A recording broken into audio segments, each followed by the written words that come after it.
So to introduce Jenna, I've just got a little brief introduction here. So Jenna is an award-winning artist and graphic designer. She's a proud Larrakia, Waterman, Karajari, saltwater woman, and she has Japanese, Chinese, Filipino and English heritage. The reason I mention that is because her artwork is very much about these identities all coming together. She's received prizes at the Telstra National Aboriginal and Torres Strait Islander Art Award, the Ravenswood Australian Women's Art Prize, Australia Council's Dreaming Award, and up in Mackay, the Libris Artist Book Award. So we're very pleased to have you here. And also you might know her work. She was earlier this year very visible, part of Melbourne Now exhibition at the National Gallery of Victoria, and at the same time at the Tarawara Biennial. So please welcome Jenna. Thank you for having me. Beautiful Rockhampton. I'd like to acknowledge the traditional owners as a guest on this country. Thank you for I've had a very safe and wonderful journey. And that's really nice. I went down and said hello to the river yesterday on my way here. I'm really happy that it's cooled down for me today as well. I think country heard my sweat yesterday. So I'm currently living in Melbourne, which is why I'm struggling with the heat, but from Brisbane and Darwin originally. So yeah, I'm really happy to be here. Thank you. Oh, well, thank you. And to start our conversation, just to make a link there, Lawrence's artwork is very much about sound, and your artwork, I would say, is very much about paper. So again, let's start with your story with paper as a medium and what it means to your practice. Yeah, that's such a great, because I do describe myself as a paper-based artist, which people, especially Uber drivers, try to picture what that is. And I just say I work sculpturally with paper, and I work with paper as a concept. So the first artwork that I really made, my friend and I went to the Lifeline Book Fair in Brisbane. It's great. She actually picked up this really awful book written about Aboriginal people of Darwin and surrounds, which are my people. And she just said, "You should make art out of this." And I laughed. And I bought the book, and it was like $40 at the Lifeline Book Fair, which is a lot. I've since found out it's worth about $1,000. It's a very rare book, so I haven't pulled that one apart. But that was kind of the moment where I was like, I know I need to do something with this. And in my day job, I design books. I'm a book designer. I work with amazing First Nations authors, so it felt like my place that I had to source these books. And then it just kind of, and similarly to hearing about Lawrence's story about that moment in childhood that you don't realise, when I was growing up, my mum was a stay-at-home mum. She's also an educator, so she's a high school teacher. So we, of course, as children, were just constantly being taught things. And one of those things was how to make recycled paper out of old paper. And so I was sitting with this book. After the Lifeline Book Fair, we moved to London because I wanted to work with museum collections, which I did get to do. And I had this book with me, and I thought, I wonder if I could make recycled paper objects. And I just, in my laundry, in the basement of this London apartment, made my first pulped dilly bag. I should have brought it, I still have it. It's my test to see how long they will last. But that kind of started my journey of understanding that I'm a print designer. I grew up, we were not particularly well off as a family, so the one thing that my mum did for us was paper craft, because you can pick up paper anywhere. We used to make things, paper mache out of old junk mail. Like, Mum never had the no junk mail sign because that's art material. We can use all of those old newspapers and things to make. And so it just kind of clicked for me that I could make art very strong in my Aboriginality, that my dad's always taught me culture, but then I could also honour my mum and the incredible role she's had in my life, and she's Anglo-Australian. And so it just, all these things clicked that I went, oh, this is a really authentic art practice. And then in that process became obsessed with paper. There's a particular technique to larrakia people, and not just us, sorry, I should say. My relationship to it is it being a larrakia technique where we roll on our leg fibres to make coiled string. And I've tried to do this with these old braces books that I've been working with, and I can't get it to work. It doesn't work with pulp paper, which is what we put in our photocopiers, printers. It does work with washi, because it's a completely different paper. And I spent 2 months in Kyoto. Emily came and visited me, or happened to be in Japan at the same time and visited me. It was all for you. Let's say that. And I spent 2 months sitting in this studio, which is an old classroom, funnily enough, with my mum being a teacher, learning how to roll paper. And it seems like such a small thing, but I had this muscle memory of my alab, which is our word for grammar, teaching all of us girls how to roll fibre on our leg, because we were going to teach tourists how to do it down at the beach, and they were going to give us money. And so we were all learning how to roll on our leg. She has since passed and we moved away from country, so I hadn't done it since I was like 13. So I sat in a room in Japan and relearned how to do it with fibre, paper. And I work with paper still because I love weaving. My joints don't love weaving, but I don't have access to traditional fibres in Nam. I have access to Kulin Nation fibres, but there are wonderful weavers who work with that. So this installation, I guess we'll call it an installation, Sure. is, you'll see in there spools of paper, and one of those spools is the first lot of paper that I worked out how to roll. I combined a Japanese technique for kamishifu, which is paper cloth. You can make fabric from paper. By you can, I mean Japanese amazing craftspeople can, not me. But I took it to a certain point and then realised that if I changed a few things, I could then roll it on my leg. So there's 2 bundles in there of leg rolled paper, and there's this beautiful moment in the process where the paper's a bit thicker, essentially from the way you cut it. It's like a join, but it's not. And they call that, translated as the seed. And so there's this kind of bringing back that natural fibre feeling, but it's very, very, very strong. And so, yeah, after 2 months and like now a year of practicing, I made that larger spool, or the larger bundle that's in there very recently. So they look great. And then you can kind of see on the ones that look less good, because they were my first ones. But yeah. Yeah, so going back to the residency there, you've talked a lot about how, basing your residency on paper has been a great way to combine your Aboriginal heritage. But also I just wanted to ask if being in Japan, in Kyoto for the residency, knowing that you have Japanese heritage yourself, did that help you connect with that side of your identity as well? Yeah, definitely. And I think I'm not a particularly spiritual person, as hard as I try, but there was this moment where I just felt completely at home, and actually hearing Richard this morning talk about being in Europe and the comfort that, I think I had that in Japan. Have I lost it? Yeah, I'm back. I think I had that in Japan, where there was just this, and then I was talking to a friend and he said, "Oh, do you think your cells know that they're back?"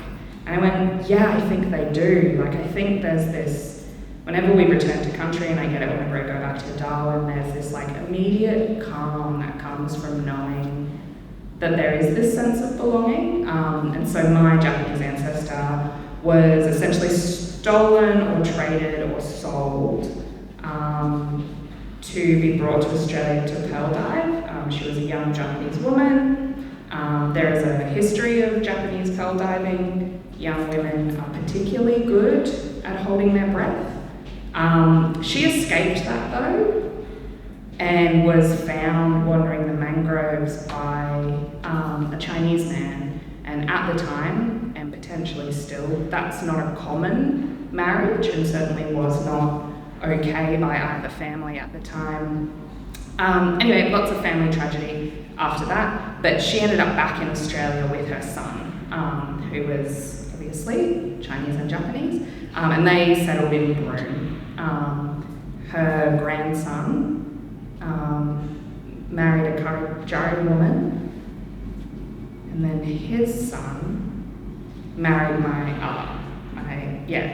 So both my grandparents on my father's side are Aboriginal, one from Western Australia, one from Darwin, and there was this kind of walking around the streets. Also, when I was in Japan, we still had the mandatory masks. Yeah. And so like, I think from here to here, I just kind of blended in. I just felt really, really at home. I also love systems and efficiency, and so that was lovely. I came back to Melbourne and I was like, why is no one walking on the correct side of the footpath? Why is no one, so there was an aspect of just contemporary culture, feeling very at home, but I think there was a sense of kind of knowing. Also, whenever I worked with craftspeople, and I worked a lot, collaborated a lot with craftspeople, they were so proud of how long that craft had been in the family, and that sense of pride of ancestry is present with us as Aboriginal people as well. We know where we've come from, and that's how we connect with each other, by working out how we're connected. And so I would talk to craftspeople, and just the pride in being a 10-generation lantern maker, for example, or a 13-generation Shinto shrine mirror maker, was just, that resonated, and then they understood also for me why I was in the process of trying to relearn ancestral techniques. There was this, everything just really clicked. That's fantastic. And of course, with residencies, it's not just one way either. So I'm just thinking now as you speak about what it is that you gave to the audience and the artists in residence community there, everyone that you came in touch with and saw your artwork. There is a perception in Japan and outside of Japan that it is very monocultural, but I think, would you say that your artwork really gives a bit of truth to, the many different kind of stories and identities within Japan as well? Yeah, I definitely think so. I think it was really interesting, and I think one of the reasons why I lean into my own heritage so much is that it opens up conversations around Australia's history. There were certain movements of migration, there were certain policies which meant that Asian and Aboriginal people were subjugated to different laws, which of course meant that they would marry each other. But it was in doing artist talks, I understood that the way I would really connect with the audience was that moment where they could see themselves in me. And so I built this artist presentation around our family history, and we're really fortunate to have a lot of documentation of ancestral movement and photographs of gravestones, all written in Japanese also, so it was actually really lovely to have people translate them for me. They were translated, I had them, but there was that conversation around getting them to read it to me. And I think that was what I found really powerful. And I had the same experience giving a talk at the Chinese History Museum. It's a burden's the wrong word. It's a unique position to be able to understand that you can be a conduit for people to understand their relationship with the history of this place. That through your own family, you can see the moment that people click, that they're like, oh, I'm Japanese, or oh, I'm Chinese, and you are also. And then there's this kind of clicking all the way through of the movements in Australia's history that have led to my existence. But through art, I can have these conversations, and it's kind of this really. So I gave a lot of talks in Japan, and just the offers of helping me track down family was really interesting. It's not something I'd thought about because, she came to Australia in the late 1800s. Her name's Arise. She came in the late 1800s. I just hadn't even thought about the fact that, of course, I would have living relatives. And so there, yeah, lots of offers of trying to track down relatives and things. I didn't. It was a bit hard for me to move around at that time, but yeah, it was a really, I think people found a lot of connection. And I found that we're genuinely interested in why I was interested in their craft techniques as well. That's wonderful. Thank you so much. Sorry. I'll try not to move too much. I also wanted to ask a little bit, so the title of this exhibition, To Carry Light, and it is connected to a Larrakia word. Can you talk a little bit about that? I can. It's my favourite word. I have it tattooed on my arm. It's Balar, with B-A-L-A-R-R.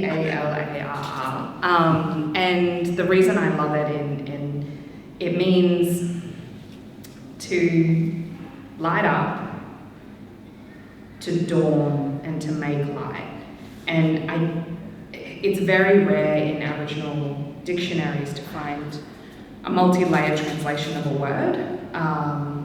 Often anthropologists or linguists would go into a community, document as much as they possibly could because they thought we were a dying race and that our languages would be extinct and that we would be extinct, so they were madly documenting. But what they didn't document was the context of these words and the nuances, and so by having this word repeated 3 times, there's understanding there.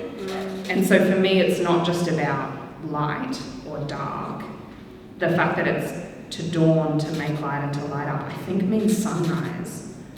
And I think when you're living on the land, the sunrise and sunset is everything. It's the start and the end. So for me, it wasn't just about like lightness and darkness. It was this very slow learning what this word meant. And while I was in Japan, I was collaborating with Kojima Shoten, who are a 10th-generation lantern maker, very dear friends. We made the work for Melbourne Now, which is a very large installation of dilly bags that are lanterns that carry light. And in essence, you walk into that room and you experience Balar, you experience this lightness. But one of my favourite things I've made, I think, ever, are that series of photos, and they're quite small. But I made these dilly bags out of the leg rolled string. And then I bought these little globe lights at one of the massive electronic stores. And I would put the globe lights in these little dilly bags. One is the first one I made in the 2 months, and one is the last one I made. You can probably tell which is which. One's a lot better. And then I walked around and photographed just on my phone, I'm pretty sure. I had a camera, but I think my phone took better photos. I hung the dilly bags, or placed the dilly bags in locations of making or living, so places that I had been experiencing. Because very often our objects were collected, put into museums, and completely, I don't even think the maker, well, no, I know for a fact the maker wasn't recorded up until a certain point. So I was like, you know what, being in Japan has been really fundamental to the making of these objects. I'm going to document that. But I wanted to do it in a way that essentially was articulating that the light from this object is what's giving you the context. So it wasn't necessarily about the absolutely gorgeous architecture of the house I was staying. It was about the fact that this object could light that up. They almost didn't make it to the show because I actually lost them, and they didn't arrive. And anyway, I found them and they came late. They're here. And then all of the dilly bags that are in there have been another long process of working out how to sculpt true to size. So I'm not sure if you remember when we've worked together in the past in Mackay, the dilly bags were quite little, and that's because in my old process I couldn't get them big enough. They just would collapse or they weren't strong enough, and again I was working with that pulped paper. I could make a base and then weave the rest of it to get a full size one, but I could never get them. So these are my first true to size paper dilly bags that aren't woven, I should say. So it's really nice to see them kind kind of sitting alongside all the learning that took to make them. Yeah.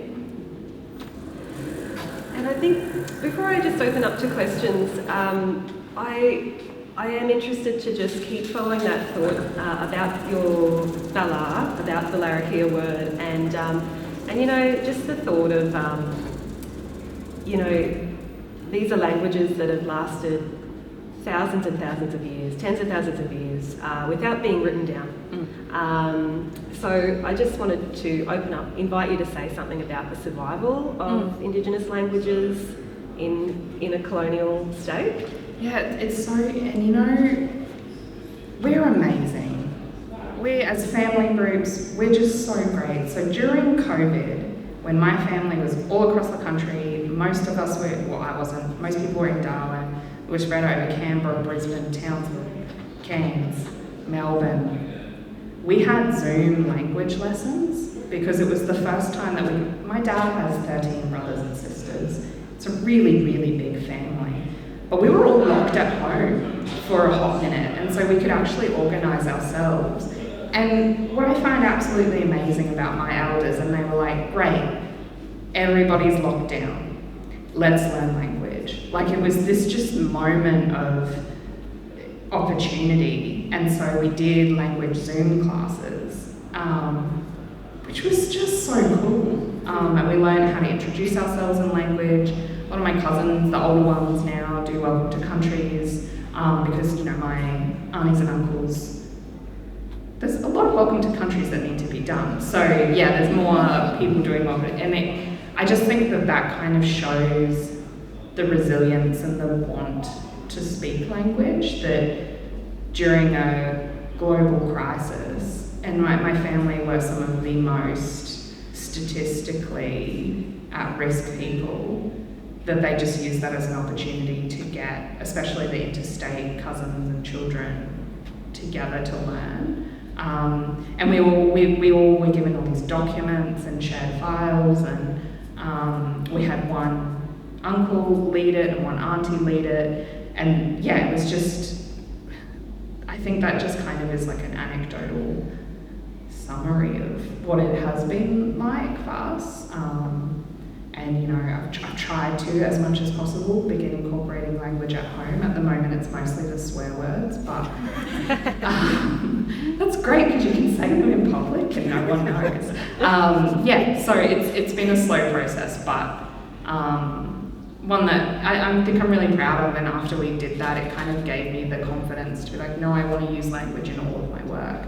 Because essentially, I'm in this position of wonderful privilege where my work is documented.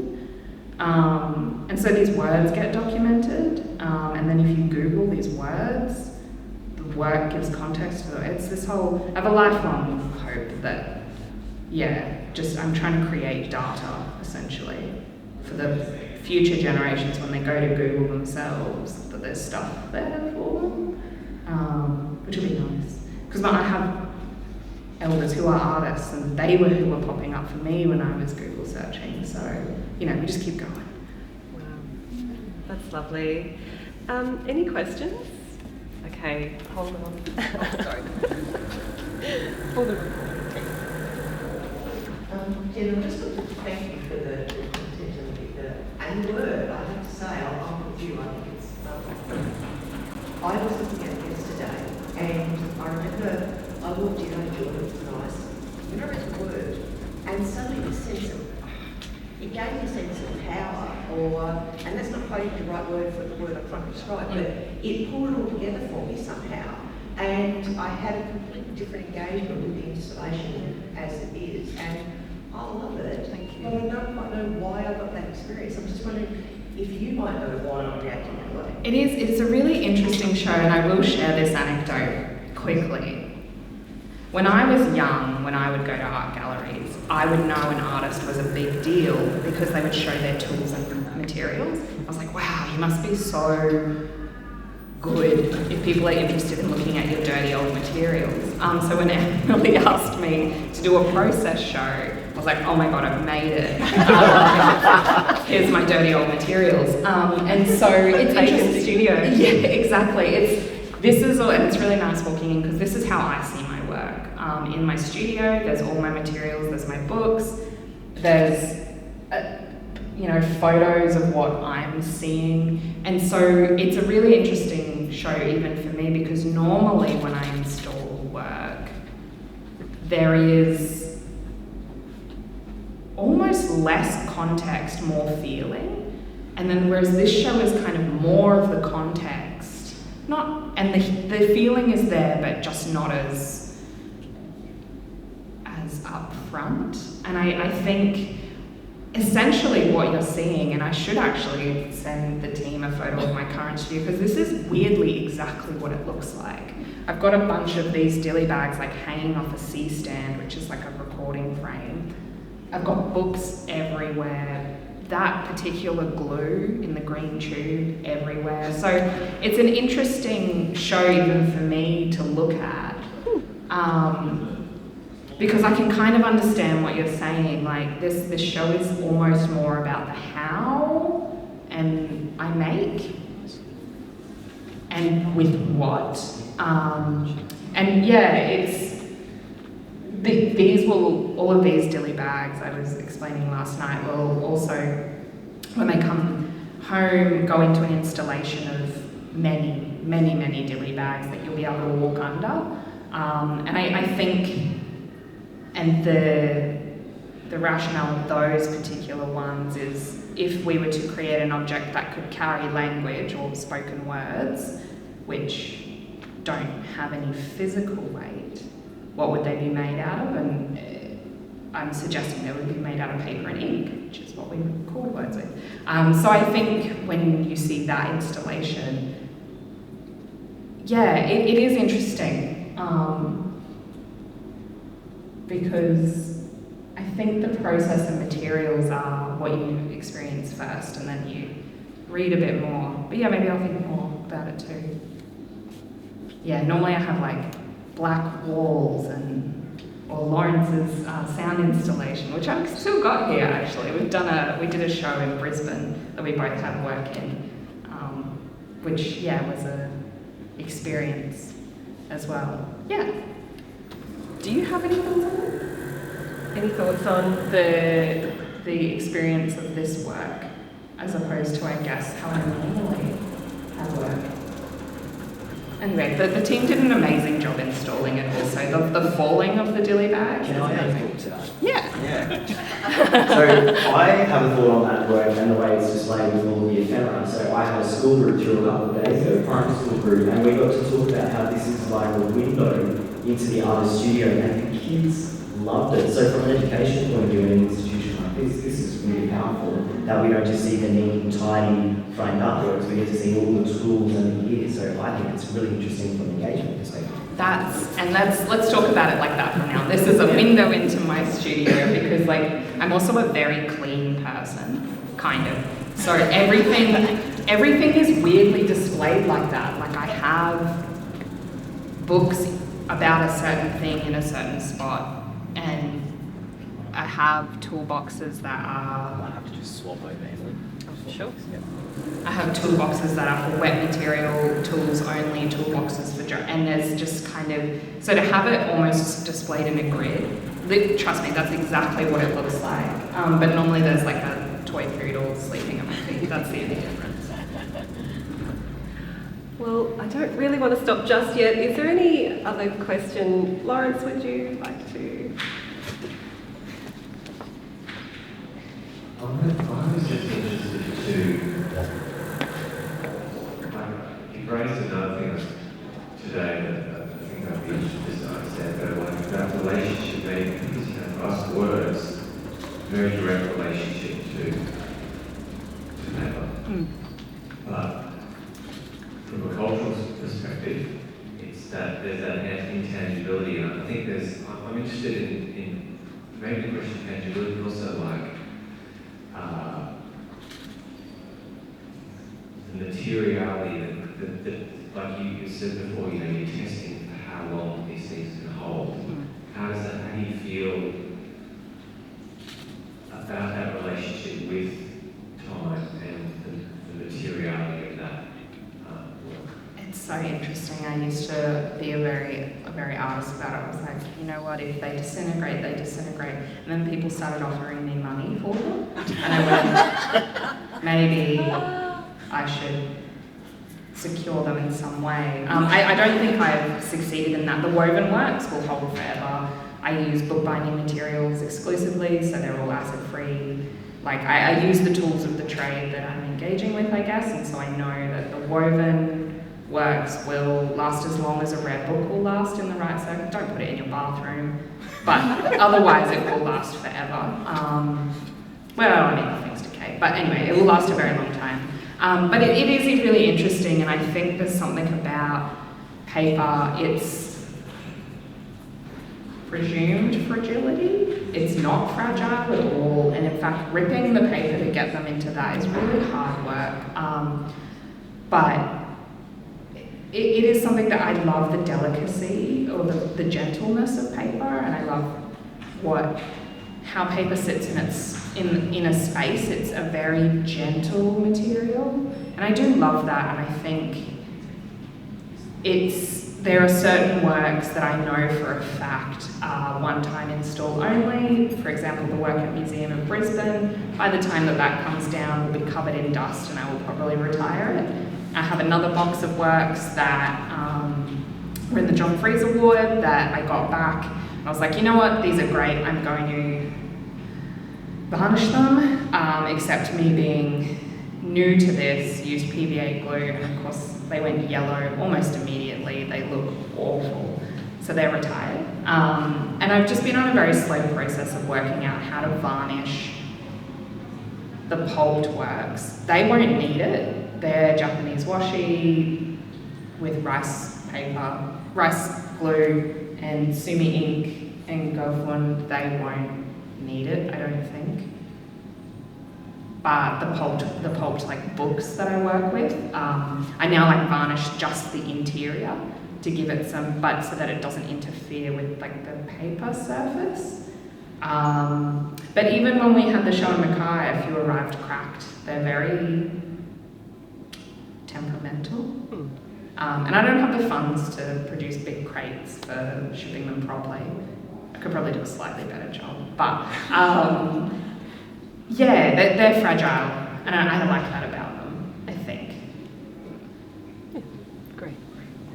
Thank you so much. Sorry, thank you, Lauren. Well, on that note, thank you very much, everyone, for sticking around, and thank you so much, Jenna Lee. Thank you. Thank you. And yeah, as Lauren mentioned, Emily and I have worked together now. This will be our fourth time, maybe. And each time it's just such a lovely experience. And very happy that you're here and happy here. It's been wonderful, so thank you.